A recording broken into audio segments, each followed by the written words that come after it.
हठधर्मिता और जिद की हद देखिए।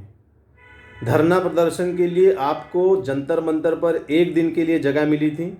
आप महीने भर से ज़्यादा बैठे रहे। पुलिस ने आपको नहीं रोका, कुछ भी नहीं कहा।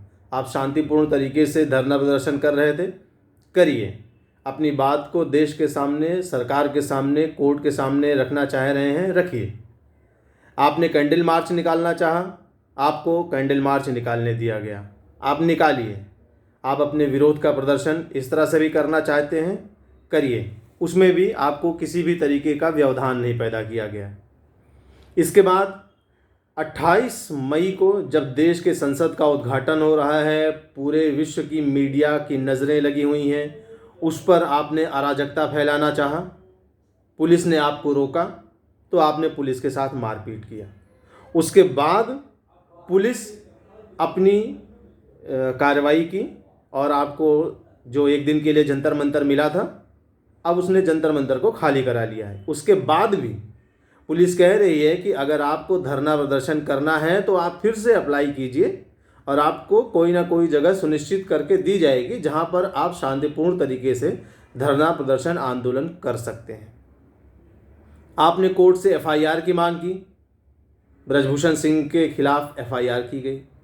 आपने नाबालिग बच्ची को सामने लाया, उसने कहा कि मेरे साथ यौन शोषण हुआ, पॉक्सो एक्ट में एफआईआर दर्ज की गई। आपके कहने पर जांच कमेटी बनाई गई। जांच कमेटी की रिपोर्ट को सार्वजनिक किया गया।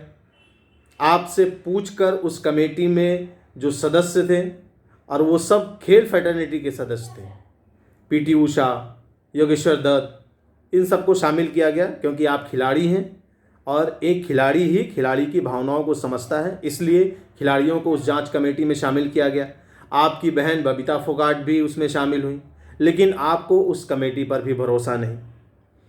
मतलब आपको सरकार पर भरोसा नहीं, जांच कमेटी पर भरोसा नहीं, सुप्रीम कोर्ट पर भरोसा नहीं। दिल्ली पुलिस अपनी जांच कर रही है और आज दिल्ली पुलिस ने ये कहा कि ब्रजभूषण शरण सिंह के खिलाफ कोई भी ऐसा ठोस सबूत नहीं मिल रहा है जिससे ये पता चले कि इन्होंने महिला पहलवानों का यौन शोषण किया है।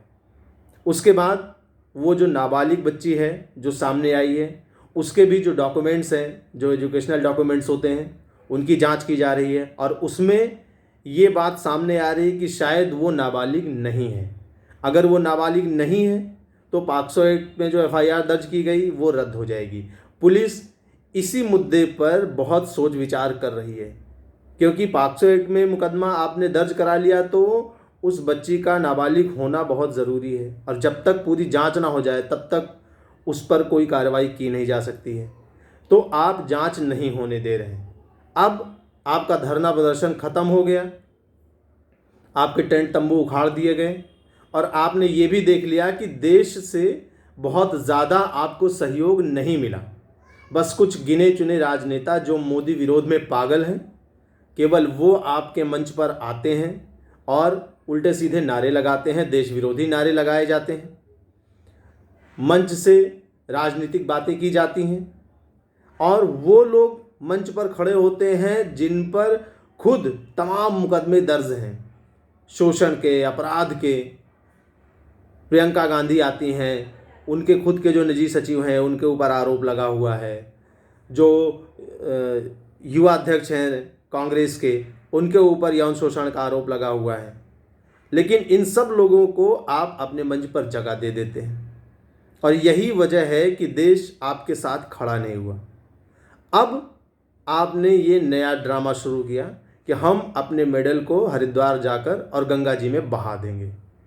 ठीक है, आपकी ये हठधर्मिता आपके ऊपर ही भारी पड़ेगी।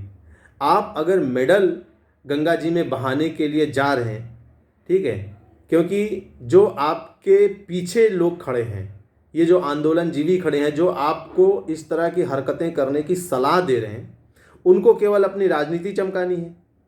और आप लोग जिनका कुश्ती में कैरियर लगभग ख़त्म होता सा जा रहा है, अब आपको भी राजनीति चमकानी है, राजनीति में आना है, तो आपने ये सब नया ड्रामा शुरू कर दिया कि हरिद्वार में जाकर हम अपना मेडल फेंक देंगे। ठीक है, आप वहाँ पर विसर्जन कर दीजिए मेडल का, लेकिन मेडल के साथ में जो आपको पैसा मिला हुआ था उसका क्या? मेडल के साथ साथ जब आपको नौकरी मिली थी उसका क्या? आपको जब मेडल मिला था तो आपको याद है कि आपने तिरंगा ओढ़कर आप खड़े हुए थे। मतलब साफ है कि ये जो मेडल है ये किसी व्यक्ति विशेष का नहीं होता है, ये देश का होता है। क्या देश से आपने पूछा कि हम ये मेडल गंगा जी में बहाने जा रहे हैं, बहाएं या ना बहाएं? नहीं, आपको अपनी हठधर्मिता दिखानी है, आपको अपनी ज़िद दिखानी है। आप दिखाइए और आप ये देखिए कि देश के कितने लोग आपको इस काम में भी सहयोग करते हैं। अब आप लोगों ने ऐलान किया है कि इंडिया गेट पर आमरण अनशन करेंगे। ठीक है, देश आपकी ये नौटंकी भी देख लेगा कि आमरण अनशन से क्या हल निकलता है। बाकी कोर्ट पर, सरकार पर मैं फिर से बता रहा हूँ कि हठधर्मिता, ज़िद और गर्दन काट देने वाली धमकी का कोई असर नहीं पड़ता है।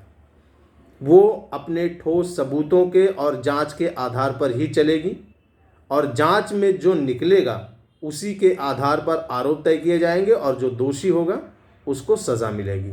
अगर ब्रजभूषण सिंह दोषी हैं तो उनको सज़ा मिलेगी, और अगर राजनीति के चक्कर में पड़कर आप लोगों ने कोई गलती की है तो आप लोगों को भी इसकी सज़ा भुगतनी पड़ेगी। जय हिंद।